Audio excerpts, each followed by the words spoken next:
On your Friday episode of Locked On Raptors, the Raptors had a weird deadline. You have questions, I have questions, so we're going to talk about some of the bigger questions in the wake of what the Raptors did, adding Jakob Poeltl and not shipping anyone else off other than Khem Birch. We'll talk about OG Anunoby. Did they miss an opportunity to trade OG Anunoby for a big haul of picks? We'll talk about the development of Scottie Barnes and Precious Achiuwa. Will Jakob Poeltl impede that at all? All that and more on today's episode of Locked On Raptors. Thanks so much for hanging. You are Locked On Raptors, your daily Toronto Raptors podcast, part of the Locked On Podcast Network, your team every day. Hey, what's going on? Welcome to episode number 1340 of Locked On Raptors for Friday, February the 10th. I'm your host, Sean Woodley. I've been covering the Toronto Raptors now for 9 seasons on various platforms. You can find all of my work over on Twitter at Woodley Sean. Just follow me over there. The show is at Locked On Raptors as well. You can go follow, subscribe to, rate, and review the podcast for free on your favorite podcast apps in audio form. And of course, we are on YouTube. Please go hit the big fat red subscribe button to support this show. There's a great little clip yesterday of my chat with Kylan Mills from Locked On NBA, digging into the Jakob Poeltl deal and the otherwise inaction by the Raptors and a whole bunch else if you go and hang over on the Locked On Raptors YouTube channel. We're pushing towards 3,000 subs. Let's go do it, shall we? All right, today's show is brought to you by Rocket Money. Stop throwing your money away, cancel unwanted subscriptions, and manage your expenses the easy way by going to rocketmoney.com/lockedonnba. All right, on today's show, there wasn't enough time on yesterday when it came to two reaction podcasts to get all of the thoughts on the page or on tape, as it were, on video for some of you. After the Raptors trade deadline, there's a lot to sift through. There's a lot of, I think, in between and gray area in the conversation. Obviously, when we talk about these things, they get super polarized and black and white, but truthfully, there's a lot of stuff to sort through here, the nuances of what the Raptors have done at the deadline here. And I do think a couple of pretty enormous questions have emerged from the last 24 hours or so. Number one, did the Raptors miss a chance to really cash in and trade OG Anunoby? Will it be their last opportunity? We'll talk about that off the top. We're also going to get into the concept of Precious Achiuwa and Scottie Barnes, the two guys whose internal development seems to be the vehicle by which this team is going to move themselves into upper crusts of contention one day, or other tiers of competitiveness than the one they occupy right now. Will that be impeded by the arrival of Jakob Poeltl, who is playing the position that those two guys have both kind of thrived with so far this year? We'll get to that. We'll examine the buyout question at the end of the show. But before we do that, let's talk about OG, shall we? Of course, OG Anunoby remains on your Toronto Raptors. He is still not available to play. He'll be out tonight against the Utah Jazz, presumably as Jakob Poeltl makes his Raptors re-debut, I suppose we're calling it that.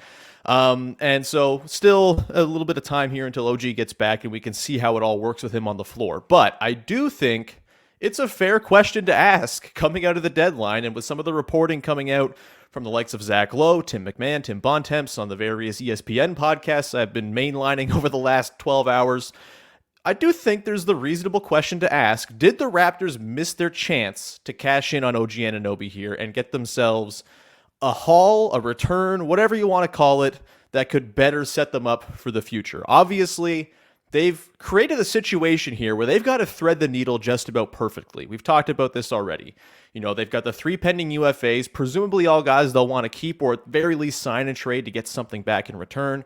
You lose any of those guys for nothing, I think that makes this deadline decision pretty much a failure, because the talent drain is a big part of why the Raptors are in the predicament they found themselves in to begin with. So there's that. There's also the OG Anunoby thing to contend with. And did you miss the opportunity to trade him now? Will there be an opportunity later? How does he fit into this more cluttered roster? It's a good thing to have more good players on the team, but obviously one of the issues with this team all season long has been overlap of skills, tension within roles, guys not having the sort of room to operate that they maybe think that they deserve. All fair things to sort of consider here when you're evaluating what the Raptors have done. And I do wonder, maybe would it have been easier just to move off of OG now, reassemble the roster with the guys you have. There were downsides to that, of course, too. You trade OG and you're back in the same spot of, oh no, we have no players to play and we're playing our guys 40 minutes a night.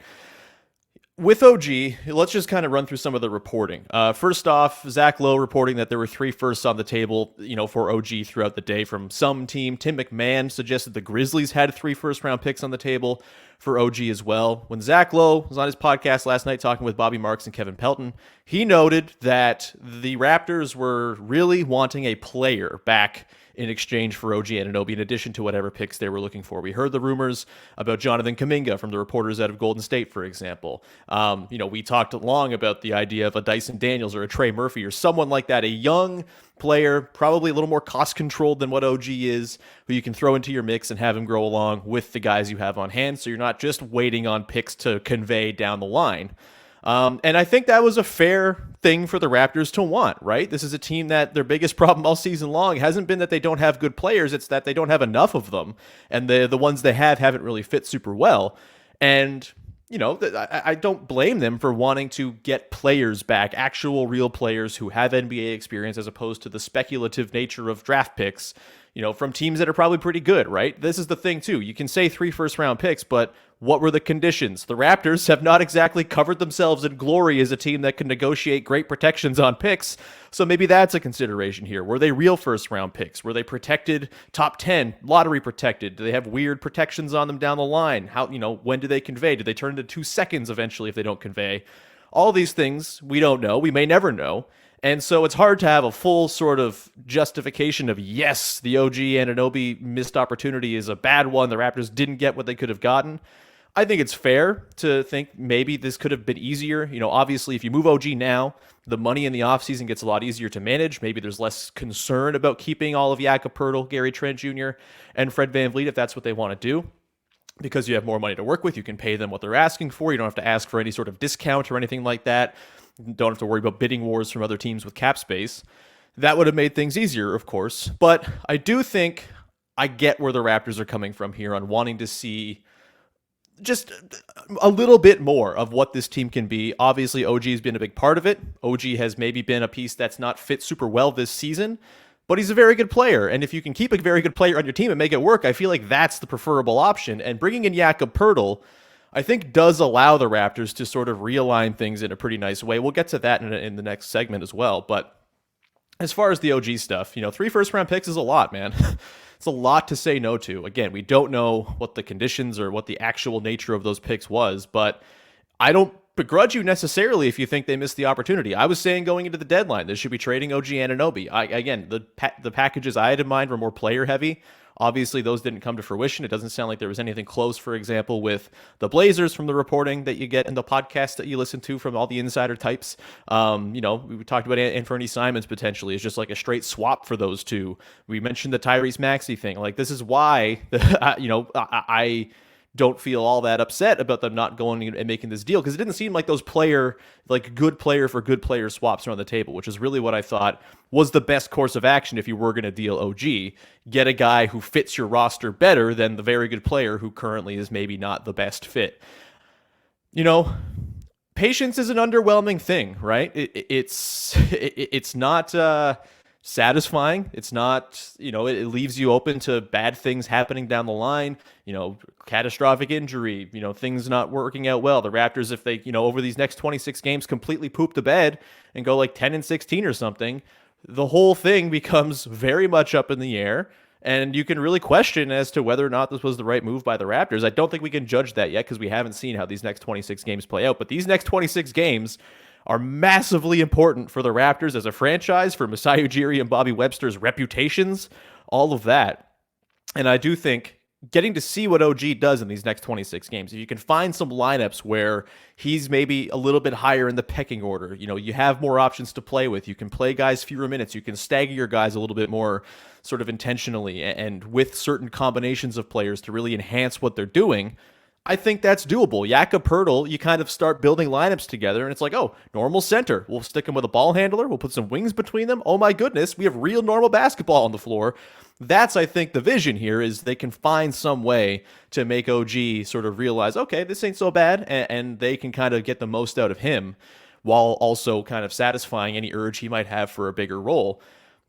But ultimately, if the deals weren't there that the Raptors didn't want, I don't begrudge them for not doing it because, OG can be revisited at the draft. And I do think Masai made a really good point. And you can quibble with a lot of the Raptors' moves on the margins and their sort of general philosophies over the last couple years, for sure. There's no doubt about it.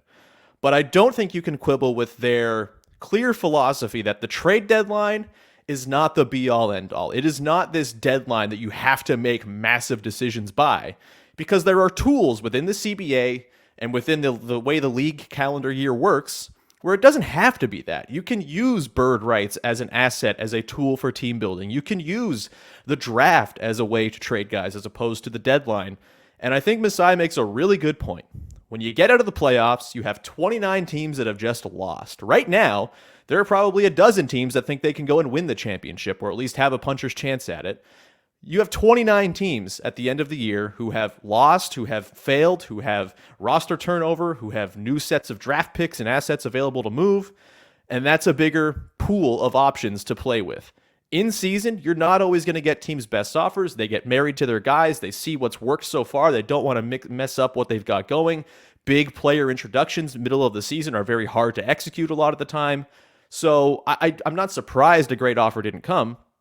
But you get to the draft, and all these teams have just lost in the playoffs, and their weaknesses have been exposed. And oftentimes the weakness is, man, what if we had one more big wing on the team who can shoot threes? Perfect. OG's right there. So if things don't work out here with OG and sort of finding that role for him, that sort of that perfect, optimal, harmonious equilibrium of OG Anunoby within the team, if they can't find that, the draft, I think, becomes a pretty good spot to move them. And they've seen now what's out there. As Zach Lowe pointed out last night, they've seen the options. They've seen what's on the table. They can always revisit that when you get back to the draft and in the offseason. Like, there was no obligation to trade OG. He wasn't a pending free agent.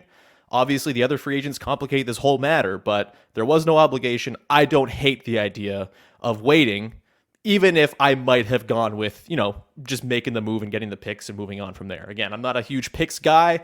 3 first-round picks is a lot. We don't know what the nature of them was, but that's a lot of first-round picks that you can do a lot with that if you're the Raptors, especially having just sent out a first-round pick for Jakob Poeltl. So, again, I'm not going to begrudge anyone who doesn't like the Raptors deadline. I get it. I get the frustration. But with the OG and the missed opportunity stuff, it might have been a missed opportunity that might not come back to bite them, I guess is the best way to put it. It could be a bad decision that ultimately they don't rue down the line because things transpire in a certain set of ways. We're going to come back on the other side, get into Jakob Poeltl and Precious Achiuwa and Scottie Barnes. How did those three interact? What does Poeltl's arrival mean for the development of Scottie Barnes, who's been awesome at center, and Precious Achiuwa, who obviously has been kind of branded the center of the future in a lot of ways? We'll get into why I'm actually kind of intrigued and excited by what Poeltl's arrival might mean for those guys. We'll get to that in just one sec. Before we do that, however, got to tell you about our friends over at Rocket Money. Of course, Rocket Money is the company that's going to help you not spend money on subscriptions you no longer want to be paying for. And it's, of course, we know them formerly as our friends over at Truebill. They are here to make it so you are aware and able to manage your finances in a very clean, out in the open, very sort of just convenient way. I hate this stuff. I don't like admin. I don't like worrying about, all this sort of, I got that bill to pay, that bill to pay. It's really, that's not something I'm very good managing. And so Rocket Money is a perfect way for me to go about getting better at that. Of course, we know them formerly as our friends over at Truebill. Over 80% of people have subscriptions they forgot about, like that streaming service you bought or just to watch one show on, or that free trial that you just never even used or used one time and totally forgot about. I'm guilty of that as well. I'm very bad at canceling the stuff that I pay lots of money for no reason. Over 3 million people have used Rocket Money, saving the average person up to $720 a year. That's incredible. You simply find the subscription you don't want and press cancel. Rocket Money will cancel it for you. No more long hold times on customer service lines or anything like that. Rocket Money makes canceling subscriptions as easy as a click of a button. Stop throwing your money away. Cancel unwanted subscriptions and manage your expenses the easy way. Going to rocketmoney.com/LockedOnNBA. That's rocketmoney.com/LockedOnNBA. rocketmoney.com/LockedOnNBA. All right, let's continue on and move into, I think, maybe the second big question I have coming out of the deadline. And that is, what is Jakob Poeltl's arrival going to mean for the growth of Scottie Barnes and Precious Achiuwa? Of course, Scottie and Precious are the two guys, if you're looking at what the Raptors have done here, where they've clearly said, we're not bottoming out. We think we have good players on the roster. We're going to see if the addition of Jakob Poeltl can help tie it all together and make it more than the sum of its parts in a way that it just hasn't been all year. They've been less than the sum of their parts, of course, all season long. I think if you add in Jakob Poeltl, there's a good argument to be made that things are going to stabilize here. The defense is going to get better. He's not been a great rim protector, compared to his career averages this year in San Antonio. That team is a complete disaster, rudderless mess, and has no infrastructure around him. So I don't think that's all that concerning, truthfully. There's also human nature of playing for a tanking team. Are you trying as hard as you could be? All of that. I'm not too worried about Yak's fall off defensively. He's only 27 years old. I think he's going to be perfectly fine with a better infrastructure around him. And I think that's going to inversely affect the Raptors too. You get Yak back there, they're going to have more confidence to, jump that passing lane. They're going to be, less prone to having the blow by lead to an easy bucket. It's going to, I think, make everything a little bit more simple. Either way, I think for me, the question is Scottie Barnes and Precious Achiuwa. These two guys have played a lot of center. And in fact, Scottie Barnes' great run of late has very much coincided with him playing mostly as a center, and in particular on offense as a roll man, as someone from the middle of the floor who's operating there. And I think the concern is you bring in Jakob Poeltl, who's occupying that space? Is Scottie Barnes still being used as a screener? Is he being asked to stand in the corner because you have Jakob Poeltl as your traditional dive man? And I think that's a fair concern, but I also think there's a real chance here for Scottie Barnes to still do the things he likes to do, just in like a slightly better environment because of what Jakob Poeltl can do as a finisher around the rim, because he can be a roll man, because he can work things from the elbow and not have to stand next to the basket all the time necessarily. There are ways for this to work. There is a trade-off going to be happening here. I would imagine Scottie's pick and roll possessions are going to go down. It's just probably going to happen when you have a traditional center and they're probably playing 28 to 30 minutes in Jakob Poeltl. Scottie's been killer as a roll man this season, a 1.39 points per possession. It's the 89th percentile in the NBA per NBA.com in scoring as a roll man. And that's a big number. Jakob Poeltl's just at 1.12. It's, kind of just below league average for him. You can, I think, work around that and still have Scottie Barnes work from the middle of the floor quite routinely here. You can still use him in the middle of a zone as a kind of decision maker, floor surveyor from the nail area. But in just your regular half-court offense, they've made it work with bad spacing from the center position all season long. As much as Scottie has been the nominal center at times, he's out there playing with non-spacing bigs pretty routinely. And so I think it's not maybe that much of a drastic change. And I do think I find encouragement from the fact that Scottie Barnes, when he's played with a traditional 7-foot rim protector this season, the results have been fantastic. If you look at what Scottie and Christian Koloko have done in their shared minutes, per cleaning the glass, 850 shared possessions on the floor together for Barnes and Koloko. The Raptors have 118.4 offensive rating, very good. 107.4 defensive rating, very good. A plus 11 net rating with Barnes sharing the floor with a traditional rim protector type. I think the trade-off here is, maybe you get a little bit less of that Scottie in the middle of the floor operating as your sort of nominal center with space around him and all of that, but you also have him maybe burning you less defensively as sort of one of their last lines of defense and someone who's just not really ready for that. I think you can make it work. I also think there's plenty of opportunity here to still have Scottie be your go-to screener as well, right? Obviously, Yak is going to do that. He's a good roll man. He can finish around the bucket at a really great rate, but you can also have Jakob Poeltl occupy the dunker spot and use, Scottie as a screener with Fred VanVleet or Pascal Siakam or whoever, and then you have Scottie working the short roll there. You have Jakob Poeltl in the dunker spot. Teams send extra attention towards Scottie. The big-to-big passing is going to be glorious with, Pascal and Scottie finding Jakob Poeltl in those spots where, Precious Achiuwa has been so great this season. Seeping into those areas where you can just get those little dump-off passes because of all the attention Barnes and Siakam garner in that 10-foot range. I think Yak is going to feast on that sort of very specific set of actions. And you can run Scottie Barnes as your screener there. I think you're probably going to get to utilize Scottie as a playmaker as well a little bit more. You run him with Jakob Poeltl. You get him going downhill and pick and roll. You have an actual dive man threat next to him. Obviously, Scottie's not a great shooting threat, but having a roll man of Jakob Poeltl's ability next to Scottie, I think, is going to help him expand his pick and roll operation as well. And I just think there's an interesting, kind of collection of lineups and player combinations the Raptors can find here. And I think Barnes, for me, there's still ways to get Barnes to be your nominal center for long stretches, right? Jakob Poeltl's not going to play all the minutes in a game. 28 minutes for Yak. You get 20 minutes of other center play you got to fill in. I would argue you give all that to Scottie. He's shown that as an offensive player, as a center, he can really keep your offense humming. And the Raptors' offensive turnaround this season, or their improvement of late, maybe not a full turnaround, they've been okay all year, but their improvement of late has been very much tied to Scottie Barnes operating from the middle of the floor. You can still do that. It's fine. With Precious Achiuwa, I think this opens up a really interesting avenue for his development. Obviously, he's got the rim protection. That's great. But I do kind of wonder if this kind of opens up a bit more of a wing-centric development path for Precious Achiuwa. The three-point shooting is going to simply have to come. He can't shoot 24%. No good. He's got to be better. But if you have Jakob Poeltl out there as your sort of anchor defensively, and you just start, again, building these lineups, you get Fred VanVleet as your point guard, or Pascal running point, or Scottie running point, and you're trying to find ways to connect between the 2, 3, and 4 spots and make sensible lineups that make real sort of geometric sense in your brain as a basketball fan who's watched basketball forever. I do think Precious slots kind of nicely into that wing role, right? He is super fast. He can make a catch and, attack you off the drive very effectively. He's probably going to yam on your head a whole bunch doing that. I was on the radio last night. I think I said it yesterday on the podcast too. Like, big Norm Powell might be the archetype here for Precious Achiuwa, except Norm Powell was a bad defender. Precious Achiuwa might be an all-defense level defender one day.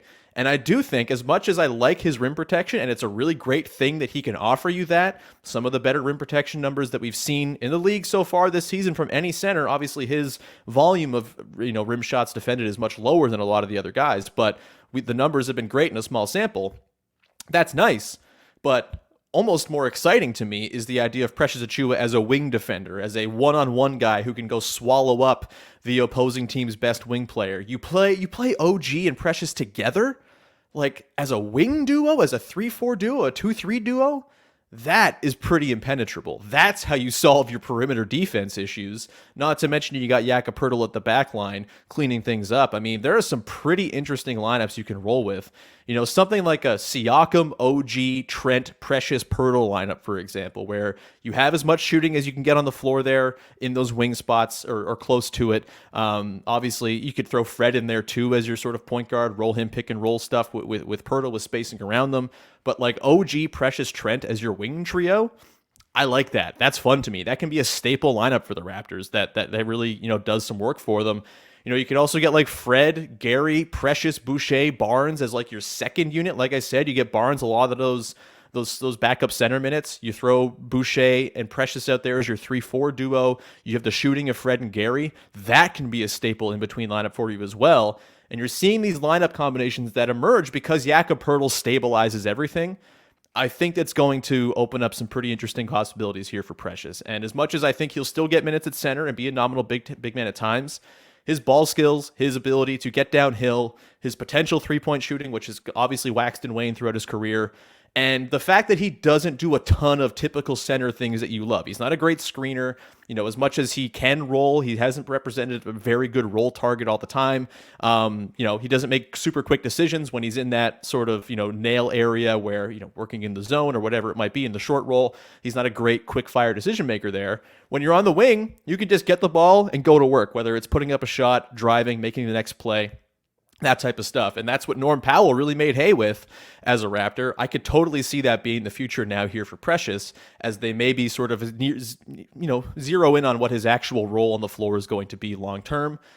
Jakob Poeltl opens up that possibility, which I think is pretty cool. And so as much as this could potentially impede maybe the short-term effectiveness of those guys, just because Poeltl's stepping into the spot where those guys were really thriving, I really think long-term this is going to be a good thing for Scottie Barnes and Precious Achiuwa's development. In particular, Precious. I'm really excited about wing Precious being a thing. And, if they can kind of mold him around those sort of quick-fire wing types, I think that will be a pretty good thing. It's a skill the Raptors need. It's something the Raptors badly need on their roster, is second side, creation, attacking tilted defenses, that type of stuff. They don't really have anyone with that quick first step who can go and do that. It's a lot of plodding. The ball comes to Gary Trent Jr. He's going to dribble it around a little bit. OG's going to do his thing and sort of plod and whatever. Precious can just go, get it, go. And it's pretty exciting. We're going to come back on the other side, get into the buyout question. Should the Raptors be going after any buyout guys? Are there anyone out there who really moves the needle? Or should they maybe consider not going for a buyout guy at all and using the back end of their roster a little differently down the stretch? We will get to that question to wrap up the show in just one moment. Before we do that, got to tell you about our friends over at FanDuel, America's #1 sports book. Of course, it's Super Bowl 57 this weekend. If you are watching the big game, you can get a no-sweat first bet with $3,000, up to $3,000 back in bonus bets if your first bet does not win. It's the only app you need at your Super Bowl party. It is FanDuel, and you can bet on everything from the money line to point spreads to who's going to score a touchdown, Gatorade colors, flipping coins, who's going to score the first points, safety, will there be one, will there not, how long will the anthem run?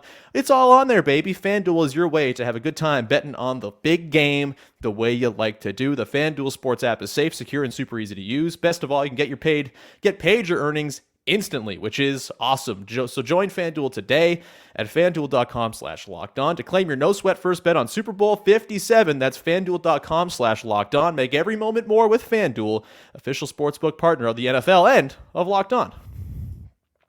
All right, we continue on here, rounding out the show with the final question, I think, emerging from the deadline here, and it's one that always comes up this time of year because it's the next transaction window. People love transactions, can't get enough. Deadline's over, where's the next transaction coming? And maybe it's the buyout market. The question here is, should the Raptors be players in the buyout market? It's a seemingly pretty stacked buyout market compared to most years. I feel like we say this every year, like, oh, surprising, like, look at these guys, pretty good players getting bought out.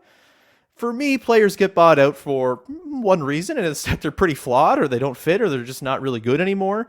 And obviously, we've seen the Raptors have trouble with the buyout market in the past. Jeremy Lin didn't quite work out. That was supposed to be like the final piece to the championship team. He obviously didn't really play much in the playoffs, and they still won, obviously. It was all good. Jeremy Lin's on all the shirts and all the merch. That's great, but that didn't work out super well. Jason Thompson was kind of a meh signing that didn't really move the needle very much.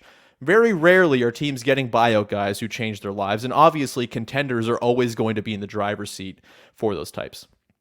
The argument in favor of the Raptors going for a buyout guy here is, they obviously are making a push here to try to do as well in these last 26 games as they possibly can, right?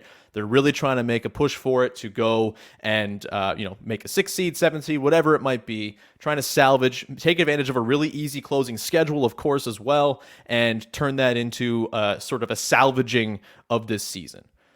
That is maybe not, maybe you need a big guy, a buyout guy to help you with that, right? This team has struggled. If you can add another player, great. I was a big proponent of trying to find a Monte Morris type before the deadline. And honestly, if my biggest criticism of the Raptors deadline is if they were going to do this and address their weaknesses and get Jakob Poeltl and not sell guys off, they should have gone and addressed their other weakness, which is backup point guard play. They didn't do that. That's fine. Could they do it in the buyout market? Maybe, but I kind of am thinking right now, the Raptors should maybe just chill on the buyout market and not really worry about dipping their toe in the water. You have Jakob Poeltl. You're a deeper team right now than you were 2 days ago. You have 8.5, 9 guys you can trust in your rotation when you throw Thad Young in as your 9th guy.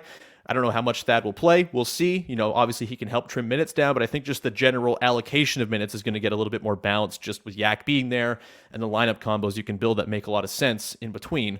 So maybe Thad plays, maybe he doesn't. Either way, I don't know if there's going to be even a spot for a buyout guy, so that's a tough sell to bring a guy in for, the meager amount of money you can give them. Hey, come play for us and be our 10th man. Maybe that doesn't really, stick with guys as like a selling point or anything like that. Danny Green, for example, feels like he's going to end up on the Suns or some team that's contending. And that's great for Danny Green. Really hoping he can go carry a team to a title. That would be great. Carry a team, be there for a team, whatever. Danny Green's amazing. But for me, if you look at the guys in the buyout market, first of all, I don't think they need any bigs. They don't need wings. They have a lot of those guys, and it's already a challenge to fit them all in and give them roles they're going to be comfortable with and all of that. So I don't think you really need that. It would be guard play that you're looking at, backcourt play, some shooting perhaps to add to the mix that you'd be looking at. And it's funny, because the guys who make the most sense to me are all ex-Raptors, it seems. It's hilarious. But you got Corey Joseph, Terrence Ross, Danny Green. Those are the guys that make the most sense. Do you want to have another reunion? I love reunions. I'd be fine with it, whatever. But I understand if that's maybe not the avenue the Raptors want to go down with guys that kind of know exactly what they are. They're lesser versions of what they used to be, for sure. I don't think any of those guys really moves the needle as much as I would still jump for joy if Terrence Ross was a Toronto Raptor again, but that's just because I'm a sicko who loves Terrence Ross, as you can see with the framed Terrence Ross photo that I'm pointing to in the screen here. But yeah, for me, I kind of think maybe they can skip the buyout market entirely and just push with the guys they have, figure out what these guys who are actually part of the team long term, the way a buyout guy would not be, fit together. That's their priority. And sort of adding any other wrenches into the mix feels like it's getting in the way of the information gathering you're hoping to achieve over the next 26 games. Not to mention, this might be an opportunity to actually try and develop Malachi Flynn into something to save his NBA career. We know Malachi Flynn's whole thing coming out of college was he's an incredible pick and roll operator. The Raptors drafted him, are not a pick and roll team, haven't had a pick and roll big his entire time with the team. You don't change your style to fit Malachi Flynn necessarily, but now maybe he can just play in an environment that's a little bit more comfortable for him. If he can hit his threes and play like a solid backup point guard running pick and roll with Yak or whomever else, maybe, just maybe there's a pathway here for Malachi Flynn to be a real NBA player to stick around. I'm still not terribly sold on it, but like this could be an opportunity to at least throw some minutes his way in a situation where his skills are going to be kind of amplified. And maybe that helps him find his way a little bit here. Maybe even just for a trade in the offseason or something, because they have picked up his option for next season, I believe, already. But yeah, this could be an opportunity for Flynn. This could also be an opportunity to sort of take a flyer on a pipeline guy, right? They have a roster spot. Why not convert one of Jeff Doughton or Ron Harper Jr.? Ron Harper Jr. has had a pretty good run in the G League. We know what Jeff Doughton's done all season long. Everyone seems to like Jeff Doughton quite a bit. Convert one of those two-way guys to an NBA deal for your final NBA roster spot, and then go find a flyer. There's the G League is loaded with guys. Go sign a two-way deal with a guy who maybe you feel like you can turn into something, right? It's a lottery ticket, of course. It probably won't render much in the long term. All these guys who are two-way guys obviously are very flawed and, have a long way to go to becoming regular rotation NBA players. But the Raptors got to do something with their development pipeline. It's been a little bit of a fallow period here. Maybe just one extra lotto ticket with a two-way deal is a smart move to just see if you can get another guy in the door into your program who might be able to contribute to you down the line, whether it's as a two-way guy this year, maybe you convert him to a regular NBA deal in the offseason, sign him to a longer deal, whatever. I think that's probably the move for me is, you've gotten your sort of 9 guys who are going to make this push. Use the rest of the roster, not to bring in guys who are not going to be part of the long-term solution, but to bring in guys who actually maybe could be part of a long-term deep bench situation where you have belief in your players beyond players number 9 or 10 on the roster. That to me is the way to go here. I think I'd probably hang out and just let the buyout market play out as it does. It's very rare you're getting someone who makes an impact. And for this team, the situation they're in, adding more guys with agendas and things they want to be doing to the conversation feels like a way to detract from the thing you're trying to do, which is establish some sort of harmony within your team over the next 26 games. So I think I'm out of the buyout market. Maybe that's a bummer for some people. Also, if they get Terrence Ross, I will scream and jump yippee and say it was the greatest move of all time. So I'm willing to change my mind on this one too, because I love my boy Terry. Either way, we're going to wrap it there. Thank you so much for tuning into the show. We'll be back again on Monday. Breakdown, probably, it seems, the debut of Jakob Poeltl on Friday against the Jazz. They got the game against the Pistons on Super Bowl Sunday as well. Like the biggest sporting event of the day, Raptors-Pistons on Sunday. We'll break it all down. Big V will be along on Monday, of course, and we will talk about some basketball, some real hoops, see how things come together, lineup combinations, schemes, tactics. That's the fun stuff, baby. No more trades for the rest of the year. We'll talk about that once we get to the offseason, but for now, we'll leave it there. Go make your second listen of the day, Locked On Leafs. The Buds are really good. They're cooking in the Eastern Conference. The deadline's coming up. They might be after some big fish as well. So go check out Locked On Leafs with Mike and Dave. It's a wonderful show. And we will leave you there. Have a wonderful weekend, everybody. Bye-bye.